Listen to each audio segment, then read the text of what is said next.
변상욱 기자. 네. 기자수첩에서는 어떤 얘기 가져오셨어요? JTBC가 정유라 씨 은신처를 현지 경찰에 신고를 하고 체포되는 장면을 촬영해서 보도한 게 과연 기자의 취재윤리, 언론의 보도윤리에 위배되느냐 아니냐. 이제 이 논란이 이제 불거지고 있는 그러니까 거죠. JTBC 기자가 덴마크에서 정유라를 쫓다가 발견을 했어요. 예. 경찰에 신고를 한 뒤에 잡혀가는 장면을 찍어서 내보낸 거죠. 네. 그러니까 기자는 보도할 뿐 개입해서는 안 된다.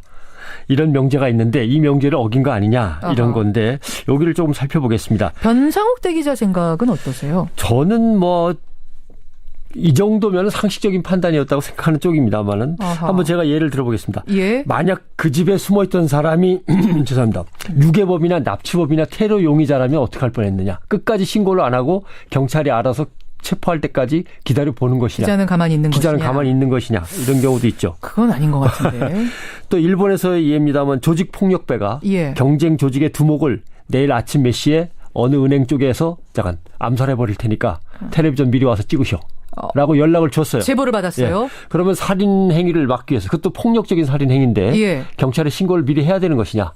아니면 일단 죽는 걸 갖다가 제대로 찍은 다음에 한번 생각해 볼 것이냐. 그건 또 아니죠. 그것도 아닌 것 같죠. 예.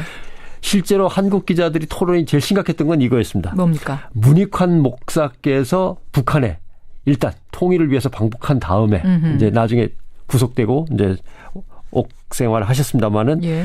그때 네가 만약에 옆에 있었다면 일본에서 예. 무조건 문익환 목사를 쫓아가서 방북을 해서 취재기자가 되겠느냐. 돌아오면은 국가보안법 위반 범죄자가 될 것이고 어쩌면 북한에 영영 억류돼서 못 돌아올 수도 있는데 그래요? 너는 따라갈 것이냐 말 것이냐. 국가보안법 사건에 개입할 거냐 말 거냐. 이제 이런 논란이 있었고 그다음에 이제 공직자로서 양심 선언을 했어요. 예. 근데 권위주의적인 정권 시대니까 경찰에 쫓기는데 그 수배자를 숨겨줄 수 있는 곳은 방송사 사무실밖에 없었는데 숨겨줄 거냐 말 거냐. 숨겨줄 거냐 말 거냐. 예, 이런 것들. 그러니까 사실은 직업 윤리상으로 우리 교과서에는 말이죠. 미디어 교과서에는 사건 불개입이 분명히 있습니다. 예. 이게 기자들의 윤리입니다. 언론인의 윤리입니다. 중요한 원칙인 거 맞습니다.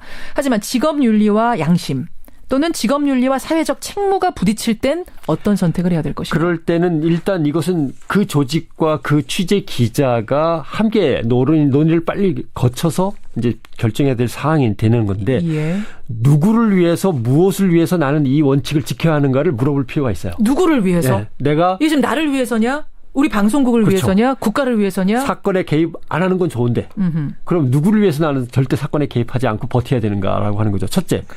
자신에 대한 의무, 자기 양심에 대한 의무가 있는 거예요. 그 사람이 그냥 단순한 불법 체류자, 가난한 이주 노동자였다면 야 사회 질서상 불법 체류는 안 돼. 무조건 경찰에 일단 신고. 그리고 잡혀가는 거 찍어. 과연 이렇게 할 수 있느냐. 이런 문제도 있고. 예. 또 하나 정유라 씨가 기자를 불렀어요. 예. 저 인터뷰 지금 할게요 그럼. 하고 방으로 들어갔다가 인터뷰하고 신고하느냐. 예. 어떻게 할까요? 인터뷰를 했다면 신고하는 문제는 자기 양심에 비추어서 조금 꺼려지죠. 정유라 씨가 들어오세요. 그럼 인터뷰 해드릴게요. 했는데 인터뷰 끝난 다음에 자 그럼 잠깐 계세요. 경찰에 신고해서 데려가게 할 테니까 라고 할 수 있는 문제냐. 그것도. 그다음에 아기의 문제.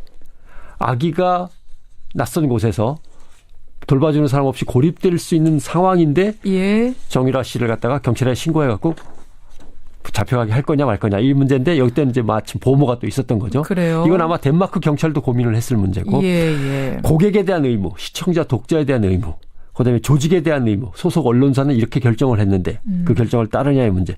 그다음에 말씀하신 대로 국가와 사회에 대한 의무. 이게 옳은 거냐. 지금 예. 이 상황은 우리 경찰이나 검찰이 체포하러 갈 때까지 가만히 기다렸다가 체포되는 걸 기다리는 거냐. 아니면은 국민이 빨리 찾아내라고 지금 아우성인데 그 국민의 어떤 요구에 부응을 할 거냐. 그리고 나서 동종 업계와 동료 기자에 대한 의무도 있어요. 이건 관행에 대해서 기자들은 이렇게 해왔는데 나는 여기서 마음에 안 든다고 튈 거냐 말 거냐의 문제. 이런 것들을 다 따져봐야 되는 거죠. 이번 논란이 언론계의 불문율이던 어떤 판도라의 상자를 저는 연 것 같아요. 예. 이 기회에 논의 좀 해보자 뭐 이런. 그렇죠. 근데 정말 중요한 거는 박근혜 대통령 간담회에 간 기자들의 윤리가 뭐냐 이거부터 지금 따져야 될 건데 순서가 뒤바뀌어 있어요. 1월 1일에 그 간담회 그 기자들에 대해서는 뭐예요? 노무현 전 대통령 탄핵 심판 때 헌법재판소가 뭐라고 했냐면 예. 각종 단체 산업 현장 방문, 준공식 공식 만찬 행사 참석, 대통령이 국민의 이해를 구하고 국가 정책을 방송에 출연해서 설명하는 행위, 기자회견에 응하는 행위, 이 모든 것이 대통령의 직무수행이다.